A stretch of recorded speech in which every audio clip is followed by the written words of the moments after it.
नमस्कार, मैं हूं श्रीकांत प्रत्युष और आप देख रहे हैं citypostlive.com। आपके लिए बड़ी खबर है। जी हां, हमने सबसे पहले खबर आपको दिखाई थी कि मोकामा रिमांड होम से 7 लड़कियां फरार हो गई हैं, ग्रिल तोड़कर भाग गई हैं। और इस खबर के बाद बिहार सरकार में हड़कंप मच गया, पूरा प्रशासनिक महकमा हिल गया, क्योंकि ये 7 लड़कियां बहुत खास थीं।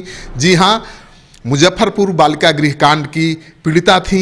इनमें से 5 लड़कियां और सीबीआई इस मामले की जांच कर रही है। आपको पता है, उस जांच मामले में ये गवाह भी थी, यानी गवाह भी थी, पीड़िता भी थी। और उनके भाग जाने से कई तरह के सवाल उठ रहे थे। विपक्ष ये आरोप लगा रहा था कि इसमें साजिश है, सरकार किसी को बचाने की कोशिश कर रही है और इसी साजिश के तहत इन लड़कियों को भगाया गया है। ये लड़कियां भागी नहीं हैं, लेकिन 12 घंटे के अंदर पुलिस ने वो कमाल कर दिखाया है जिसकी उम्मीद नहीं की जा रही थी।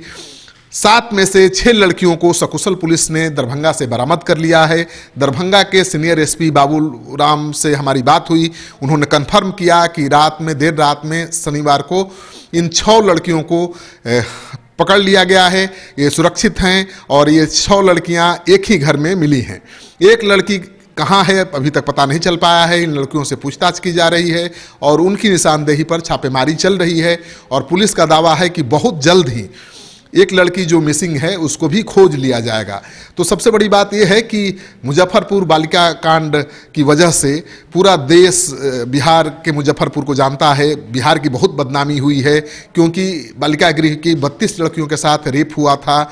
और उस घटना के बाद इस मामले की जांच सीबीआई कर रही है, खुद सुप्रीम कोर्ट मॉनिटर कर रहा है। और इसी बालिका गृह की लड़कियों को मोकामा रिमांड होम में शिफ्ट किया गया था। और ये लड़कियां पीड़िता भी थीं और इस मामले की गवाह भी थीं।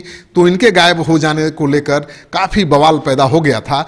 सुप्रीम कोर्ट जो मॉनिटर कर रहा है इस मामले को, उसने डीजीपी बिहार और चीफ सेक्रेटरी बिहार को इस मामले में सुप्रीम कोर्ट में तलब भी किया है। मंगलवार को सुप्रीम कोर्ट में डीजी और चीफ सेक्रेटरी पेश भी होंगे। और इसके 2 दिन पहले इस तरह की बड़ी वारदात का हो जाना बहुत बड़ा चिंता का कारण बन गया था बिहार सरकार के लिए। मोकामा के शेल्टर होम जो मिशनरी के द्वारा संचालित है, वहां से बेटियों का गायब होना दुखद खबर 12 घंटे के अंदर बरामदगी हुई। और वैसे लोग आरोप लगा रहे थे जिनका निजी सहायक है देह व्यापार का आरोपी, जिसके आइकॉन है राजबल्लभ यादव, जो दुष्कर्म का सजा याफ्ता है। वैसे लोग अपराध पर प्रवचन दे रहे हैं। लज्जा नहीं महसूस होता है?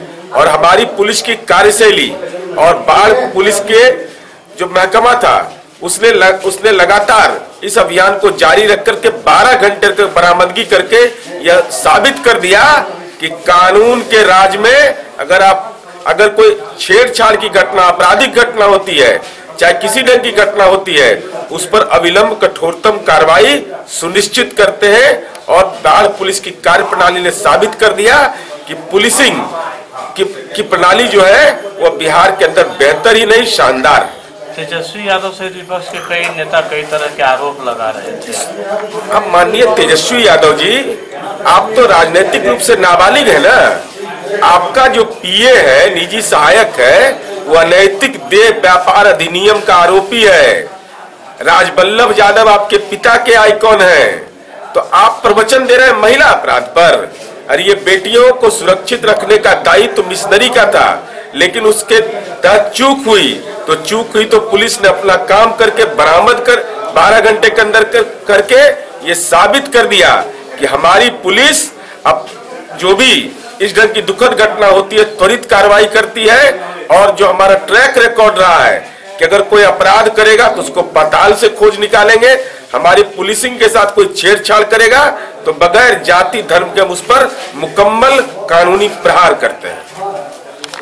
लेकिन अब जब 7 में से 6 लड़कियां सकुशल बरामद हो गई हैं, बिहार सरकार ने राहत की सांस ली है।